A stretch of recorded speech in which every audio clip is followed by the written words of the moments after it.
নমস্কার বন্ধুরা, আজকে আমি তোমাদের করে দেখাবো চিড়ে পোলাও। তো চলো আমি কিভাবে চিড়ে পোলাওটা করেছি সেটাই তোমাদেরকে দেখাচ্ছি। তো আমি এখানে চিড়ে নিয়ে নিয়েছি, চিড়েটা আমি ভালো করে বেছে নিয়েছি। চিড়েটা এবার আমি ধুয়ে নেব। তো চিড়েটা আমি এখানে 200 গ্রামের মতন নিয়েছি, তোমরা যে যেরকম পরিমাণে করবে। তো আমি এবারে চিড়েটা ধুয়ে আমি এটা এখানে জল ঝরতে দিয়ে দিলাম। তো এটা তোমরা একটা পাতলা কাপড়েও জলটা ঝরিয়ে নিতে পারো। তো এবার কড়াতে দিয়ে দিলাম আমি তেল। তো তেল দেওয়ার পরে আমি কিছুটা বাদাম ভেজে নেব। তো বাদামটা আমি ভালো করে একটু ভেজে নিচ্ছি। তো দেখো আমার বাদামটা ভাজা হয়ে গেছে, আমি বাদামটা এবার তুলে নেব। তো সকালে টিফিনের জন্য যখন রোজ তো আর রুটি লুচি পরোটা ভালো লাগে না, তখন এরকম চিড়ের পোলাও তৈরি করে খাওয়াই যায়। তো চলো আমি এখানে ফোড়নে দিয়ে দিলাম কিছুটা সর্ষে, আর দিয়ে দিলাম 2টো শুকনো লঙ্কা। এরপরে দিয়ে দিলাম কারি পাতা কটা। তারপরে আমি একটা আলু কুচু করে ভেজে নেব, কুচু করে কেটে রেখেছিলাম। তো একটা মাঝারি সাইজের আলু নিয়েছি। তো আলুটা আমার দেখো বেশ ভাজা হয়ে গেছে।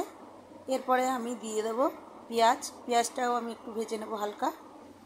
তো পেঁয়াজটা আমার ভাজা হয়ে গেছে, আমি দিয়ে দেবো কিছুটা কুচনো কাঁচা লঙ্কা। তোমরা যে যেরকম ঝাল পছন্দ করো সেরকমই দেবে। তো দিয়ে দিলাম কাঁচা লঙ্কাটা দিয়েও আমি আবার ভালো করে একটু ভেজে নিলাম। তারপরে আমি এর মধ্যে লবণ আর হলুদ দিয়ে দেবো, দিয়ে আমি এটা ভেজে নেব। তো আমার লবণ আর হলুদ দিয়ে ভাজা হয়ে গেছে। এরপরে আমি একটা বড় সাইজের টমেটো কেটে ছোট কুচু করে রেখেছি। তো আমি এবার টমেটোটা দিয়েও আবার একটু ভেজে নেব। তো দেখো টমেটোটা যাতে একটু গলে যায়, একটু সময় নিয়ে এটা একটু ভাজবো।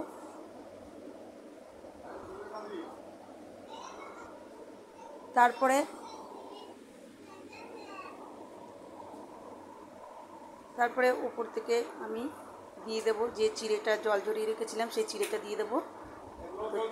চিড়েটা দিয়ে আমি এবার একটু নেড়ে নেব,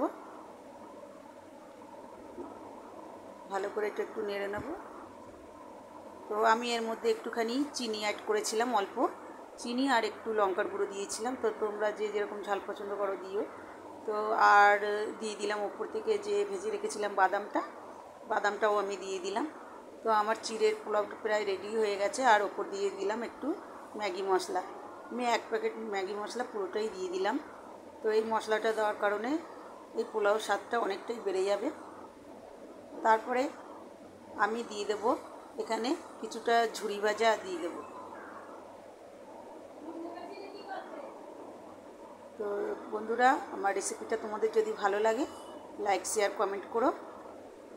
তো দেখো আমি ঝুরি ভাজাও দিয়ে দিলাম, আমার পোয়া রেডি।